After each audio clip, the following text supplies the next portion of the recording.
Hello student, welcome to maths with your. This is Sonia Jain. तो बेटा आज हम करेंगे शिक्षा निदेशालय राष्ट्रीय राजधानी क्षेत्र दिल्ली से आई हुई वर्कशीट नंबर 14 क्लास 7 के स्टूडेंट के लिए। सब्जेक्ट हमारा हिंदी है और डेट इसकी है बेटा 12 नवंबर। ठीक है बेटा, तो इसका टॉपिक है पापा खो गए। यहाँ पे आप अपना नाम और यहाँ पे अपने टीचर का नाम। हमारी कल्पनाओं का संसार बहुत ही विचित्र है। मतलब हमारी जो कल्पनाएं हैं, जो हम इमेजिनेशन करते हैं, वो उसका संसार, उसका कल्पनाओं का जो संसार है वो बहुत अलग है, विचित्र है, अजीब है।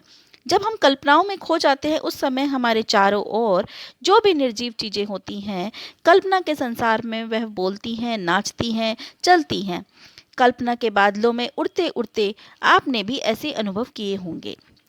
तो क्या होता है बेटा, जब हम कल्पना करते हैं तो हमारे आगे आसपास जो कई बारी जो निर्जीव चीज़ें हैं, जो जो नहीं बोलती हैं और जिनमें जान नहीं है, वो भी बोलने लगती हैं, चलने लगती हैं, नाचने लगती हैं।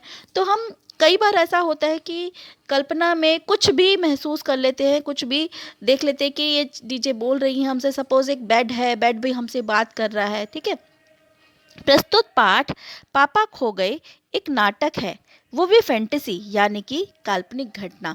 ये जो हमारी कहानी है पापा खो गए, ये एक फैंटेसी है, यानी कि एक काल्पनिक घटना है। ठीक है, जहाँ बिजली का खंबा, पेड़, लेटर बॉक्स, कौवा आपस में बात करते हैं। अब देखो, बिजली का खंबा, पेड़, ये कभी बात करते हैं क्या? या लेटर बॉक्स कभी बात करते हैं क्या? लेकिन इस काल्पनिक कहानी में ये सब आपस में बात कर रहे हैं। पाठ में एक लड़की भी है जिसे अपने घर का रास्ता नहीं पता है। उस लड़की की समस्या का समाधान भी ये निर्जीव वस्तुएं ढूंढ निकालती हैं। अब चलिए पढ़ते हैं। पेड़ और खंबे के बीच के संवाद पढ़कर पूछे गए प्रश्नों के उत्तर दें। ठीक है, अब ये पहले ये संवाद है, उसके बाद नीचे के प्रश्न उत्तर करेंगे। पहले है पेड़, यानी कि पेड़ कहता है, मुझ पर भी एक रात आसमान से गड़गड़ाती बिजली आकर पड़ी थी। वो बिजली थी या आफत, याद आते ही अब भी दिल धक धक करने लगता है। और जहाँ बिजली गिरी थी वहाँ खड्डा इतना गहरा पड़ गया था। अब जब कभी बारिश होती है तो मुझे उस रात की याद हो आती है, अंग थर थर कांपने लगते हैं। मतलब पेड़ बताता है कि एक बार मेरे पे एक रात को आसमान से बिजली आकर गिरी थी, और वो बिजली इतनी ज़बरदस्त थी कि अगर मैं उसको आज भी याद करता हूँ तो दिल मेरा धक धक करने लगता है। जिस जगह वो बिजली गिरी थी वहाँ गड्ढा पड़ गया था, बहुत गहरा। ठीक है, अब जब भी कभी बारिश होती है तो वो गड्ढे में क्या होता है, बारिश होती है तो मुझे उस रात की याद आ जाती है और मेरे अंग थर थर कांपने लगते हैं। खंबा, मेरी तबीयत ही लोहे की है, जो मैं बीमार नहीं पड़ता, वरना कोई भी इस तरह बारिश, ठंडी धूप में खड़ा रहे तो जरूर बीमार पड़ जाएगा या नहीं। कितने दिन बीत गए, कितनी रातें, लेकिन मैं बराबर इसी तरह खड़ा हूँ। अब खंबा कहता है कि भाई मैं तो लोहे का हूँ, इसीलिए बीमार नहीं पड़ता, वरना किसी की इतनी हिम्मत है कि इतनी बारिश में, ठंडी में या इतनी कड़ी धूप में भी खड़ा रहे। अगर इतनी धूप में या इतनी बारिश में, इतनी ठंड में खड़ा रहेगा तो बीमार पड़ जाएगा। लेकिन कितने दिन बीत गए हैं, कितनी रातें बीत गई हैं, मैं यहाँ पर बराबर खड़ा हुआ हूँ। ठीक है बेटा, तो ये एक काल्पनिक घटना है, काल्पनिक इमेजिनेशन है। ठीक है, तो देखिए यहाँ पर एक पिक्चर भी बनी हुई है जिसमें ये पेड़ है, ये खंबा बना हुआ है, लड़का। ठीक है, तो अब आगे इसके प्रश्न उत्तर करते हैं। किसे याद कर पेड़ का दिल धक धक करने लगता है? तो हमने पढ़ा था, आसमान से गिरी गड़गड़ाती बिजली को याद करके पेड़ का दिल धक धक करने लगता है। अगला है, जहाँ बिजली गिरी वहाँ क्या हो गया था? क्या हो गया था वहाँ पर? उसने कहा था ना, क्या क्या हो गया था? वहाँ गड्ढा गहरा पड़ गया था। जहाँ बिजली गिरी, यहाँ पे बेटा बिजली गिरी, यहाँ लिख देना पहले जहाँ। ठीक है, जहाँ बिजली गिरी वहाँ खड्डा हो गया था। ठीक है, या गड्ढा हो गया था। अब खंबा बीमार क्यों नहीं पड़ता?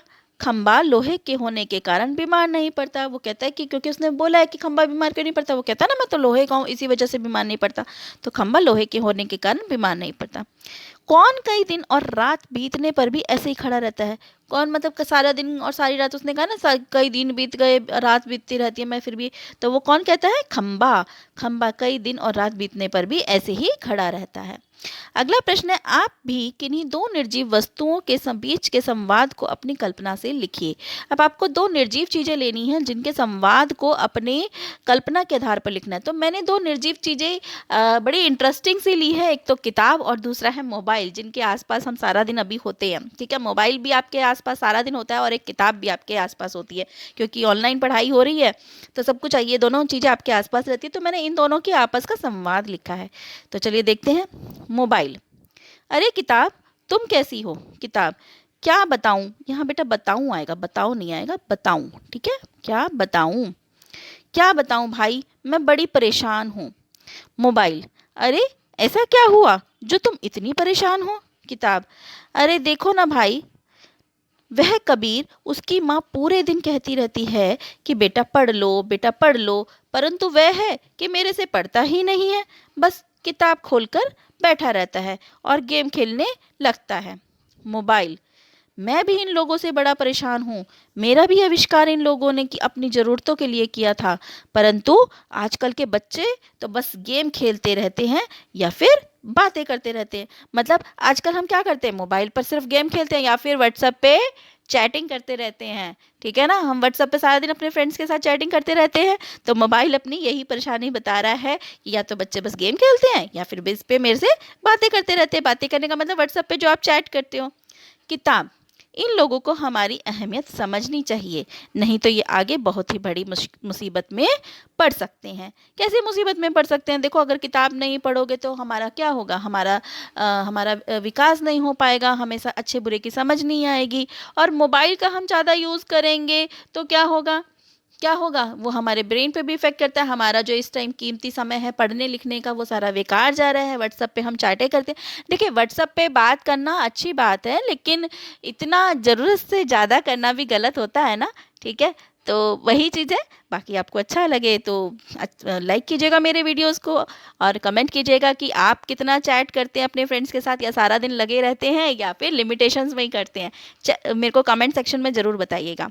सो अगर आपको मेरी वीडियोस अच्छे लगते हैं तो प्लीज़ उन्हें लाइक कीजिए, शेयर कीजिए, मेरे चैनल को सब्सक्राइब कीजिए। So stay tune for more videos. Till then, bye bye.